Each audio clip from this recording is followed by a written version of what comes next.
Curious about teaching in New York and need to verify a certification? Well, you are in the right place. In just a few simple steps, we'll make sure you have absolutely all the information you need.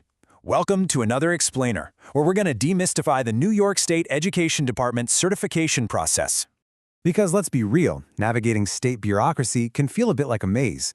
But whether you're a parent wanting to check on a teacher's background, a school administrator reviewing a new applicant, or an educator just trying to manage your own records, looking up these credentials really doesn't have to be a headache. We've got you covered. So, here's our roadmap for today.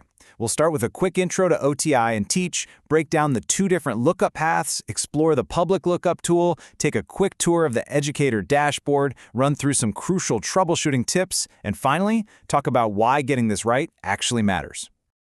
All right, let's jump right into Section 1, Intro to OTI and Teach.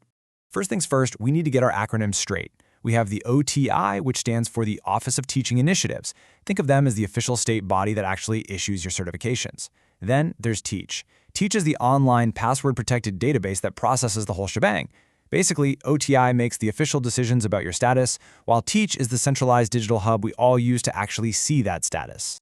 And you know, there's a very good reason this system exists. As Dr. Betty Rosa, the Commissioner of Education, points out, the entire certification process is specifically designed to guarantee that students are getting a high-quality education from fully qualified individuals. It's all about accountability and educational quality. Moving right along to Section 2, the dual path breakdown. Now, what's super interesting about New York's system is how it's completely split based on who you are and what you need. The general public and employers use one specific path, while educators manage their own credentials through a totally different private portal.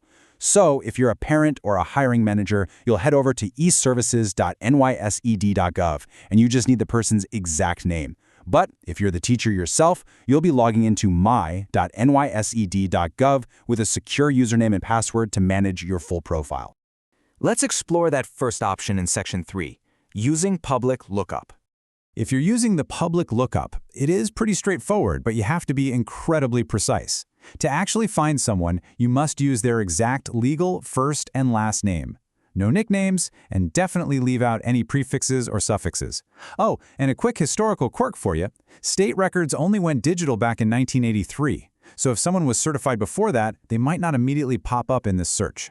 So, what do you actually see when you hit search? Let's say we look up a fictional teacher, John Smith.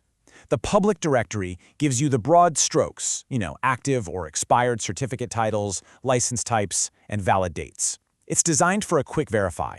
The private dashboard, on the other hand, holds all the highly sensitive stuff. We're talking exact exam scores, fingerprint clearance logs, and workshop credits. You definitely don't want that floating around publicly. Which brings us to Section 4, Educator Dashboard. If you are the educator, you've got to set up your digital home base. Here is your quick step-by-step walkthrough. First, you'll navigate to the Teach website at highered.nysed.gov/tcert/teach. Second, you have to self-register for a NYA.gov account to verify your identity. And finally, just log in with your brand new username and password. It's pretty essential, as every single educator must create this NYA.gov account to access their digital hub. Once you're fully registered and on the main page, you're looking for a big, prominent red button that says Log in to Teach. You literally can't miss it. Just click that to securely enter the online services portal. Inside, the interface is actually really clean. You'll want to click on Account Information under the Inquiry Links menu. This is your centralized query hub. It opens up a dedicated space where you can verify all your personal education and work experience records. It's the perfect spot to dig into your career history and make sure the state has accurately recorded all your hard-earned workshops and exams. This dashboard is absolutely crucial for tracking your career progression too. In New York, you typically start out with a 5-year initial certification. That's your entry-level credential, requiring an undergrad degree. But from there, you use Teach to carefully monitor your requirements so you can eventually earn your permanent professional certification.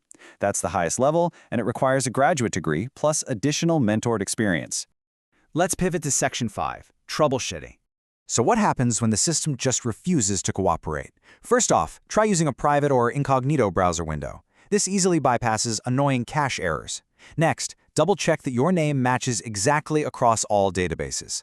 A single missing middle initial between your university transcript and your Teach account can literally hide your credits. If your application is stuck in a deficient status, but you know for a fact you've met the requirements, email a detailed dispute straight to OTI. And lastly, deep breaths. Complex manual transcript reviews can sometimes take up to 16 weeks. Sometimes, though, you just need to talk to a real human being. If you're completely locked out, blocked by a duplicate profile, or just dealing with a technical glitch the FAQ won't fix, you can dial 518-474-3901. Just select option 3 and you'll reach the Teach Help Desk directly. Finally, let's wrap up with Section 6, why it matters. Ultimately, mastering this system matters because New York relies entirely on these synchronized digital records. A single delayed external data feed or one mismatched name can literally stall a credential evaluation and jeopardize an entire hiring decision. Schools legally cannot pay unqualified teachers with district funds, so staying on top of this is absolutely critical for compliance and, actually landing that job. Now, a quick professional disclaimer before we go.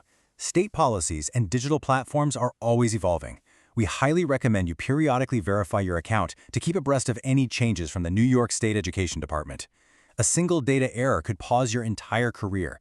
So, what might be lurking in your digital file right now? Log in today and find out. Thanks so much for joining us for this explainer.